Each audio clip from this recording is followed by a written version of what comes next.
That's the best. You might think a different one. Hello everyone, we're back.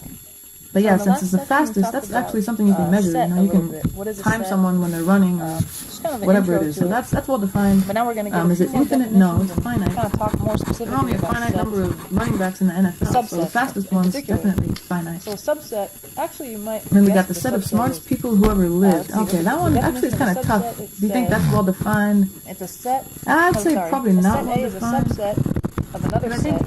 Smart all is different for everyone. You know? Some people are also elements of the second set. Equate smart with good memory. That might sound kind of confusing. Like, if you have a good memory, you probably do well in school because you can memorize all the materials and you get good grades. But I don't know if that necessarily means you're smart, right? I know there's all kinds of intelligence, so could be, yeah, you have kind of a street smarts where it's, you just have an instinct for things and you kind of know. Maybe and then some. Yeah, you just kind of know things and you don't have to read them in a book.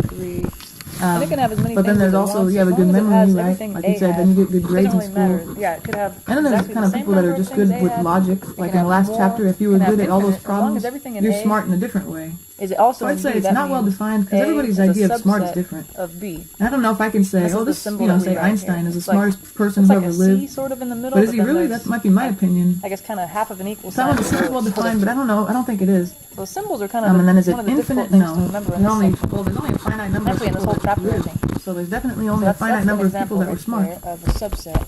And we'll see a bunch of examples. What about part E? The set of tallest people who ever lived. That one's well defined because tallest is something you can measure. It says here every set is a subset of itself. I can't say, no, I'm taller than you, and you say, no, I'm taller than you. In one set, one of us is right and one of us is wrong. That's not really an opinion thing. So it's a subset of itself. So that is well defined, and it's finite because... You won't need to know that very often, but I think just in case it ever comes up in the homework, it's good to know.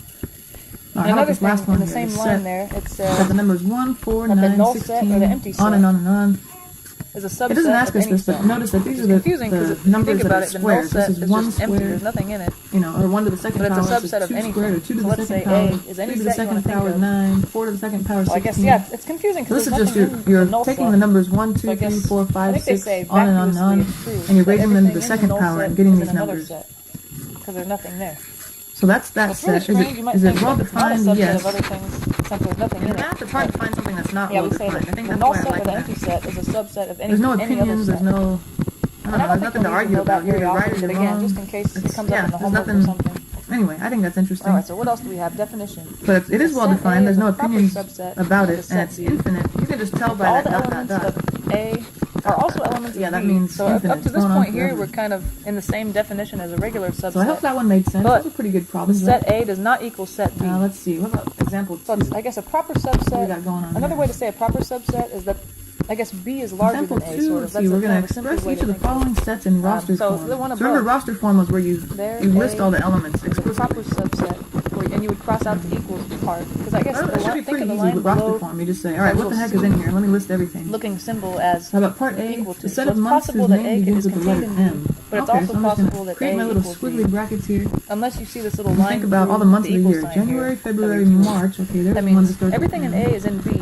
April, May. But A is not equal to B. In other words, June, July, August, September, October, November, December. I guess that's it. A doesn't. I might have made those sets too wide, huh? I could just end them a little earlier there. There we go. So that's it. And in a set, if you're not really familiar with algebra, otherwise they would be equal. Between the elements, you put a little comma. If you were putting them in roster form. So March is one, comma. May is another. If there were more elements, I'd put a comma between them. But I think that looks good. So how about part B? This says, it's in the set builder notation. This is the set. The number of distinct subsets of any set A is 2 to the n power. Such that the number of proper distinct subsets is 2 to the n power minus 5 equals 11. I just don't happen to see the pattern, and there's not really a way to teach that. It's just, the more of these problems you do, the better you'll get. Let's see, okay, now moving on. Example 2. What do they say here? Part A. Use inductive reasoning to predict the next number in the pattern. They're just kind of similar. I don't know if there's a way to teach what to do. It's just kind of like the more of these you do, the better you'll get. So it looks like here they're starting out with a -5 and they move to -1. Okay, I think there's all kinds of ways you can get from -5 to -1, but supposedly whatever you did to get from -5 to -1, you can do the same thing to get from -1 to 3, then from 3 to 7, then from 7 to 10. So I think this is one of the I don't know, one of the ones that's kind of easier to come up with, especially when you look at the positive numbers. From 3 to 7, you're adding 4. From 7 to 10, you're adding 4. Wait, adding 4. No, you're not adding 4. Uh-oh. You know what? I think I messed up, you guys. Sorry. I meant for this to be an 11. So I meant for it to be added. But that's definitely not how you get from the negative 8 to 27. So I'm thinking, well, first of all, these numbers alternate signs. So it looks like, the first number was positive, next one was negative, then positive, then negative. So I'm imagining the next number is going to be positive. Not that you have to power. So 125, that's the one. Anyway, so if I assign homework or put any of these on an exam, I'll try to make them more obvious. I guess like the first example, part A. Because I don't know, it's not fair to test you on that if you're not sure. Or I don't know, if it's not obvious how to get from one to another. And this last one here, it's actually even harder. This is the Fibonacci sequence, if you've heard of that. Fibonacci. Oh, I always forget. I think Fibonacci has 2 C's and 1 N, or it's 2 N's and 1 C. I forget. Sorry. Who's some Italian guy? Fibonacci sequence. Okay. So this one, it's hard to tell, but you get each subsequent term by adding the previous two. So it starts out with a 1 and a 1. So let's say if you add those two guys, 1 plus 1 is 2. Alright. Then to get to the next one, you add the previous two. 1 plus 2 is 3. And then to get to the next one, 2 plus 3 is 5. Okay, so I think that's a hard one to notice too, but once you see that pattern, I'm going to say, well, the next number after all these guys must be the previous two added together. So what's 13 plus 21? That must be the next guy. Okay, 34. There it is. And these are all positive numbers, so I don't have to worry about the sign like in the last one. Is it positive or negative? Nah. Don't worry about that. Okay. I think we're doing good so far. Let's see, example 3. The graph below shows the temperatures in New York over the course of 6 days. Okay, so it looks like here we have the temperature in Fahrenheit on the left side, and then the day, I guess, day 1, day 2, day 3, etc. on the bottom. Alright, looks good, and I like how they actually write out what the temperature is here, Instead of me having to try to trace it over here to the left side. What temperature does that look like? Is that 60? Is that 59? No, I like how they tell you exactly. That's a good little chart there. Alright, what do they want to know? Part A, assuming this trend continues, use the graph to predict the temperatures on the 7th day. And that's the thing too, about a lot of these problems, there's a lot of possible correct answers. So I'd imagine on the homework it's maybe multiple choice. So they'll give you one that seems plausible, and you pick that one. But it might not be the exact one you thought of, but I guess it's plausible. So let's see, what did happen on the next day? One thing I noticed, and this, again, since there's a lot of correct answers, I don't even know if this is something most people notice, but I noticed that all increased by 5 degrees. Average the last two increases. So what's 67 plus 5? That would be 72. Sure. So I'll say 72, but if you... Actually, I don't know if there's a wrong answer to this. The only wrong answer would be something way out in the left field, like, well, I think it'll be 100 degrees that day. I say, where the hell did you get that from, right? Or if you said 20 degrees. I don't know. So I think if you're even in the ballpark, I don't think you're going to be wrong. I don't know. So anyway, it's kind of a silly section, but it's good. It's kind of a warm-up section, which is nice. Alright, what about part B? Explain how you use inductive reasoning to determine your answer. Well, I guess we just kind of explained what we said out loud. The average, the last, about, you're crazy. If you kind of make some sort of sense and people might buy into it, sure. Why not? Let's see, how about example? So I don't know, because these have more to do with numbers than they do with rain and all that. Usually what you can do is just come up with any example you want and see if it's true. If it is true, maybe come up with a different example. Keep thinking of different examples until one, I don't know, I guess there's one that this doesn't hold for. What does it say again? The product of any two counting numbers, let's just make them up. How about 3 and 7? Sure. Okay, the product of any two is divisible by 2. Is that divisible by 2? No.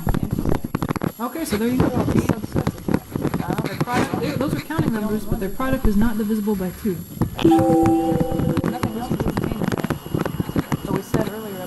But I think, if you picked any two numbers where one of them was even, Like if I had chosen, in the yellow right above, like the yellow 2 highlight. and It says like the 11 subset, but then you have their product, 2 times 11 the answer is 22. And that is divisible by 2. So that one I'd have to throw out, and I'd probably try to keep thinking of different examples until what they gave, or what they told me was not true. I think I got kind of lucky here. 3 and 7. Those are both odd numbers. That's why the product is not divisible by 2. Oh, the next one. The product of any two 3-digit numbers is a 5-digit number. Alright, I don't know about you, but as soon as I read that, I was thinking, I'm going to get my calculator out. So I do not feel like multiplying 2 3-digit numbers in my head, that kind of thing. Let me see, I'm going to get my handy dandy calculator out so I don't have to do that by hand. But I'll just come up with 2 random numbers. 2 3-digit numbers. How about 123 and 456. That's how boring I am. 1, 2, 3, 4, 5, 6. Now let's multiply those, because they said the product, right? Okay. 123 times 456. I mean, of course, feel free to do this by hand if you want, but I think I'd rather use a calculator. 123 multiplied by 456. It's 56,000. Wow. 88. So what they say? It's a 5-digit number. That is a 5-digit number. So I guess there are numbers that you multiply, they're 3-digit numbers, but you don't get a 5-digit number. I'm thinking, well, those 3-digit numbers I chose, they were kind of on the lower end. They're kind of small. 123, that's kind of small. What if I picked larger numbers? 800 times 900. How's that work? That one I don't think I really need a calculator for, but whatever. Now that sounds like a good counterexample, because look at that guy. 720,000 is 6 digits. Alright, the first counterexample we tried to come up with was no good, but the second one works. Because 800 is a 3-digit number, 900 is a 3-digit number, but their product, 720,000, is not. That's pretty much how it goes. Let's try the next one. What do they say there? The difference of any two counting numbers. Okay, difference, first of all, is subtraction. If you don't remember that, will be a counting number. Okay, well that one, you might just be able to use logic and think, when would there be two counting numbers that you subtract, and it's not another counting number, so since counting numbers are 1, 2, 3, 4, 5, and on and on and on, I guess, how would you get a number that's not one of those? I'm thinking a negative number. Or is it possible to take two counting numbers, subtract them, minus something, and get a negative number? Yeah, of course, as long as the first number is smaller than the second number. So, for example, if I had 3 minus 4, something as simple as that, you get a negative number, but that's not the counting number. Well, that one, I don't know if you had to just come up with random examples, like part A and part B. I just use logic to think of what numbers would actually work for. So that works, 3 and 4. Yeah, that's a good counterexample. But I think, actually, if you're wondering, well, what would I have to write here? Like, if this is on an exam, how much explanation am I having to give here? You can really just write this line here. 3 minus 4 equals negative 1, and then say something like this, not counting, or not a counting number. I don't know, kind of give a reasoning why you think this is a counterexample and why it works. It's really sad. This is the last problem in this section. We're having so much fun, and I feel bad, but this is the last problem. And don't worry, you can go ahead and read the next section, watch the next video, try the homework, have a good time, Anyway, have a good time. Good one, right? What are we doing here? You have purchased a lottery ticket each week for many months, and you've not won more than $5. Yeah, that sounds about right. If you play the lottery. You decide based on past experience that you are not going to win the grand prize. That's probably a good call. And so you stop purchasing lottery tickets. That's probably pretty smart, yeah. Okay. What type of reasoning did you use? Inductive or deductive? Well, it looks like we took, I guess, past experience, and we made a general statement of it, Past. Alright, well, I guess that's the end of that section. So, yeah, try the homework in that section. If you have a problem, please email me about it. I think there's an option for Ask My Instructor, on the website. That's a good one. And I'll try to help you. And don't feel like you missed something in this section if you can't get the problems. Like I said, this section is just kind of weird. They're not things that you should know. They're just things, if you happen to notice this pattern, then you're going to do